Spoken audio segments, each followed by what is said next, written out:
Okay, can I stretch any muscle or facilitate the lengthening of any muscle with this? Yes, absolutely. We're working on the spine right now, right? Who's my volunteer with tight quads? So we talked about the rectus femoris being this quad head that attaches here on the pelvis and into the knee, right? And it's responsible for a lot of dysfunction in the leg. If it's tight, it's the number one cause of kind of patellar femoral problems and dysfunction in the knee. If it's tight, it's going to pull the pelvis into this anterior tilt, where my pelvis is a bowl of water, and this thing is tight. It's going to end up tucking me forward a lot and dragging me into some bad positions. What am I talking about? Is that we're going to see if her butt moves as I start to flex the quad. So tell me when you start to see her butt shift sideways. Yeah, you see that early?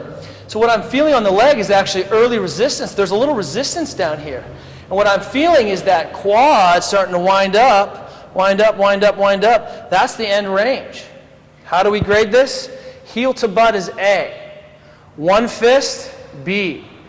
Two fists, C. Right? So where is she? She's kind of in that C range, right? Do you see that? C minus. Yeah, let's be honest. You suck. Right? Can I overpress? Oh! And if I do that, you're going to see her knee fly out sideways, right? Pull that knee in tight, come straight. I just go gentle with this, but bam, that's how that feels. And so one of the things, this is called Eli's test, and as that leg butt starts to go across, I know that that rectus is tight, and now I start to see the whole quad. And where do you start to feel this? My back. What? In her back.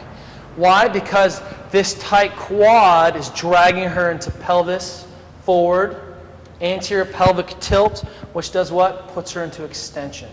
And so now you can see how, oh man, this is a person who's never going to have a flexion problem. She's always going to have an extension problem. She's going to be overextended. And if you have tight hamstrings, this is you. If you have tight quads, this is you, right? Easy assessment. Dude, we have a problem here, right? Okay, other side. Now watch this. If we exaggerate, so that's the end, what happens if I just put her into a little hip extension? Oh! This is a position we live in, a little extension all the time, right? Can everyone agree that our hip ends up behind us sometimes? Oh! Remember, this is a two-joint muscle. So if I take a little bit more tension at the hip, can you see that it limits her flexion even more? So do we have a quad problem or do we have a hip quad problem? Yeah, right? Does that make sense? I don't understand it. I can press that over. Look, it's there, right? She's okay there. Hold her butt, like so now her back's not being crushed there, right? You feel the difference? Now she just feels, so I'm holding her open so she's not extending, and I can just press her quad. But what's really the problem, because it's a two-joint muscle, is not that her quads are horrific. What's horrific? That rectus femoris. That hip muscle, that quad that crosses the hip and the knee. And now what are we seeing? Oh, want to cry mercy yet? No. Right? That is one of the main problems that we see, this proximal hip, this anterior hip tightness, and it's that rectus. So if I'm short here on this side of the joint because this rectus is a little bit short, and I happen to be near the strongest muscle in the body, which is the butt, and that butt extends the hip violently, right? What happens to the little old kneecap when I take all this slack up here? It goes into big compression. Which is where you're going to win this battle. The big muscle up here is going to win the battle. It's going to allow that hip to extend. You said extend. What's happening to her kneecap? It's just being compressed, right? So I have a twofold problem again. So how do I deal with this, right? Well, here's our assessment. I'm feeling through tension through range. Not so bad on this side, and then it just kind of builds up. There's my little quick check. That's a problem. I can put, if I'm stretching her as a friend, I can put her hand here right on the back of her butt, and I can say, take a deep breath, bring your knee to the table, bring your knee to the table, release. No, just bring your knee straight down, right? Look, I'm doing PNF stretching again, right? Take a big breath, bring your knee to the table, bring your knee to the table. I'm just holding her, release. She's doing all the work straight down. We're getting closer, huh? Big breath, knee to the table. Should be no back pain with this, and release. All right? Big breath, knee to the table. Tight, tight, tight, tight, tight. Release. Now, look, we're getting closer, right? And there's that test. We just changed like 2 degrees, right? That make a difference. Does that make sense? Cool? So, look, gang, is there a right and wrong way? Should it hurt your back when you stretch? Negative. Should it hurt joints when you stretch? Negative. What if I set you up in this perfect planar stretch and it doesn't stretch anything? Is that effective? No. Right now, one of my favorite stretches is this. I wind way up and I'm like, oh, there it is.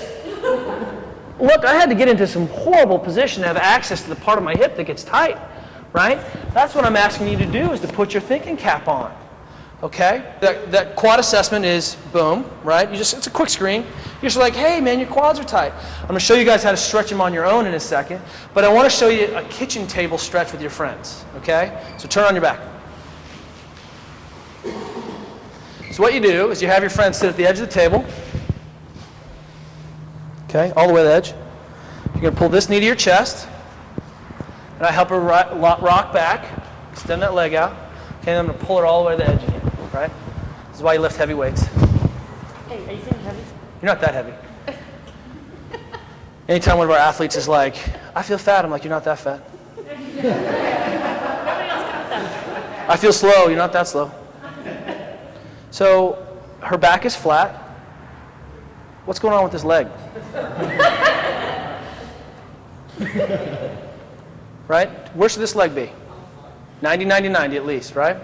So here's a quick assessment with this, which is called Thomas test, kitchen tables, quad test, whatever you want to call it. What you need to know is this is a quick, easy way to assess this. Look, if her quad is up high, what's short here? Yeah. Psoas. That's exactly right. So psoas is tight here. If the leg is extended, that's rectus femoris. If the leg is bent out, this little piece of muscle that attaches the IT band is called the TFL, tensor fascia lata, and it's a quick 1, 2, 3. So if she's tight through the anterior part of the hip here, it's a quick screen to say, hey, look how tight her psoas is, look how tight her rectus femoris is, look how tight her TFL is, right? And what I should be is, even just sitting here, it's starting to drop down a little bit. So watch what I'm going to do. I wind up her leg, oh, right? I can push in. I say, hey, take a deep breath. Hold, don't let me move you. Hold, don't let me move you. Push, push, push, push, push. Off like a light switch, click. Take her to that new end range. Take a big breath. Belly tight. Hold into my hand, don't let me move you. Tight, tight, tight, tight, tight. Release. Okay?